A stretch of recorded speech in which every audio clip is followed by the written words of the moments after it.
Well,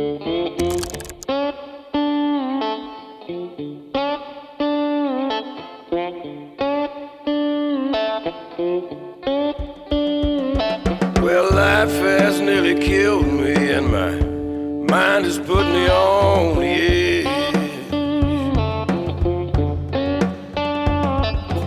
Life has nearly killed me, and my mind has put me on the edge. Though I can barely crawl, I've got to walk where these angels' feet are tread. Darkness nearly drowned me. Sunlight alone, don't it burn my eyes? Darkness nearly drowned me, and the sunlight low, don't it burn my eyes? This valley is much too deep, and this mountain so very high. Well, my cup is nearly empty. I got such a long, long way to go. My cup is nearly empty. Got such a long, long way to go.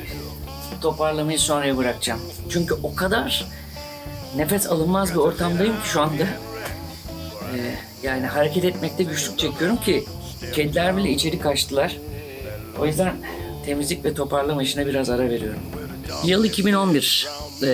Babam ve kardeşlerinin çocukları olarak Makedonya Başkonsolosluğu'nun önünde buluştuk.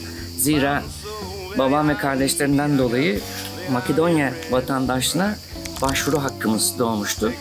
Bilirsiniz bu işler biraz bürokratik işlemler. Evrak topla, işte tercüme ettir falan filan. Çok sıkıcı olsa da asla motivasyonumuzu kaybetmedik. Ta ki babamın doğum evraklarına ihtiyacımız olduğunu öğrenene dek. Bunlar tabii bizim Makedonya'da bulmamız gereken, koşturmamız gereken evraklar. Nitekim oradan da bize işte bu tip evrakların yok olduğu, yandı bitti kül oldu gibisinden bir bilgi gelince bu arayışımıza, bu başvuru sürecine uzun bir süre ara vermek zorunda kaldık.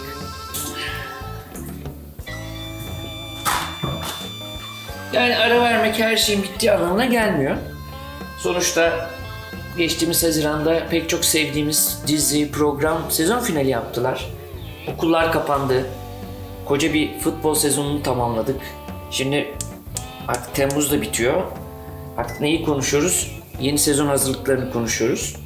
Futbol olsun, okullar olsun her şey Eylül-Ekim gibi, hatta futbol deyince Ağustos gibi yeniden başlayacak. İşte buradan yola çıkarak ben de bir ara vereyim istedim. Ama bari bir sezon finali yapsaydım falan dendi. O yüzden de kamera karşısına geçtim. Ama önce şu yemeğimi yiyeyim. Bir hafta 10 gündür Hülya İstanbul'daydı. Bugün dönecek. O yüzden buzdolabında bir takım eksikler var. Onları tamamlayayım istiyorum. Yoksa bu sıcakta mümkün değil, çıkılmaz. Ne yalan söyleyeyim, hani bir ara verdim falan diyorum. Yani çok istedim böyle o sezon sonu, sezon final videosunu çekmeyi ama sıcaklardan neredeyse verandaya bile çıkamıyorsun. Ama şimdi mecburum. Eve bir şeyler almam gerekiyor. Tükettiklerimi yerine koymam gerekiyor. Tabii bir taraftan da yaz ayı gelince YouTube'da izlenmeler de düşüyor. Yani sosyal medya vesaire ekranla olan ilişkimiz zaman olarak düşmeye başlıyor. Bu arada o kadar sıcak ki klimayı kapadım hani ses gelmesin diye ama camı aralamama rağmen inanılmaz bir sıcak.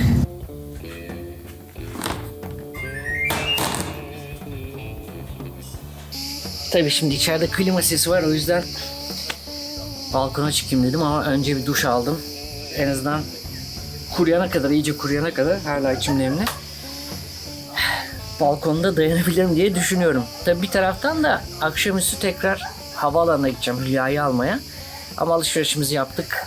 Ondan sonra evi toparladık. Akşam ne bileyim atıştırmalık bir şey ister, şu bu falan, onları tamamlayayım dedim. Ben hepsini bitirmiştim çünkü. Aslında geçen sene Haziran ayında ben bir ara vermek istemiştim.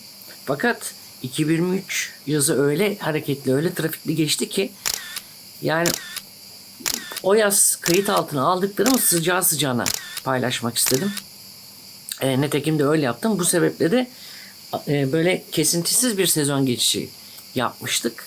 Sonra sizden de işte bu bari bir sezon planı yap deyince şunu düşündüm.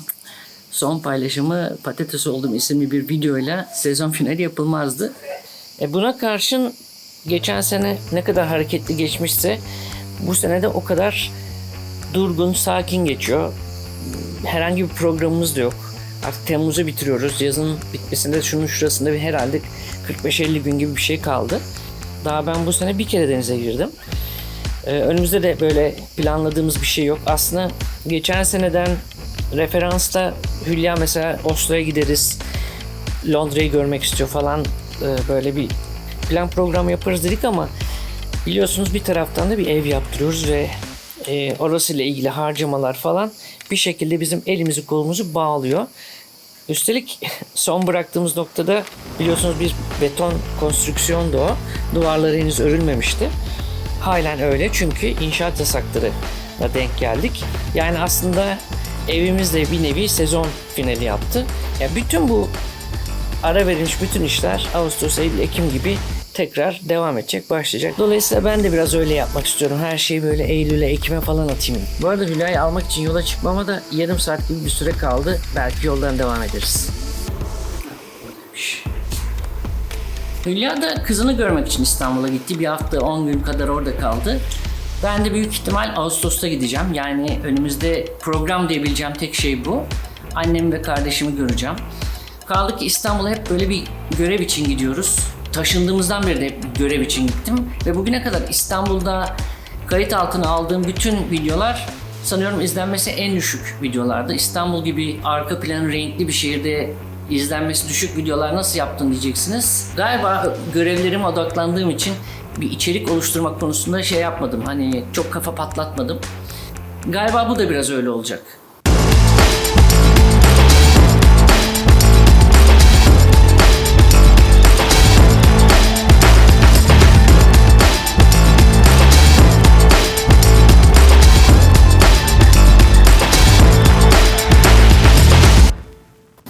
Valla trafik olur diye bir 15 dakika falan erken çıktım. Normalde çıkmam gereken saatten. Ama Flight Radar'a baktım ki Hülya'da herhalde bir 15 dakika falan rötar yaptı. Yani buraya gelmesi bir yarım saatimiz falan daha var. Neyse bekleyeceğiz, sıkıntı yok. Sadece güneşin yanlış tarafında kaldık. Biraz öyle bir şey var. O yüzden sesi geliyorsa klimanın ki kapatayım, o sesten kurtulalım biraz. Pişene kadar en azından videonun kapanışını yapayım. Bu arada tabii ki potansiyel bir haberde, en azından Eylül'de kullanabileceğim bir içerikte kardeşimle bir Üsküp'e gidebiliriz. Neden? Çünkü kardeşim de allem etmiş, kallem etmiş. Babamın doğum evraklarını buldu. Ki bu harika bir şey. Artık başvuru şansımız var. Kardeşim de diyor ki gidelim. Olur olmaz. Kabul edilir edilmez ama en azından denemiş olalım diyor. Bunun detaylarını Eylül'e bırakıyorum. Ama bu arada Eylül'e kadar hakikaten farklı bir şey olursa mutlaka onu kaydeder ve sıcağı sıcağına paylaşırım. Ama şu anda görünen Eylül'de görüşmek üzere. Lütfen kendinize çok iyi bakın. Saatli kalın. Hoşça kalın. Müsaadenizle ben klimayı açacağım çünkü artık bayağı terlemeye başladım böyle foşur foşur. Oh.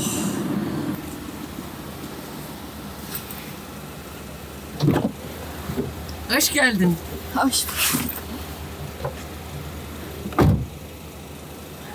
Abi şu yolu açsanız da bak. Nereye giremiyoruz ya? Şuraya niye girmedi ki? Ya normalde buradan geçiş var, böyle kalabalık olmuyor. Ama park edenlerin şeyini gelmişsin.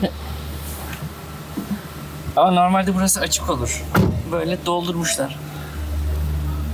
Hoş geldin. Ay şurada.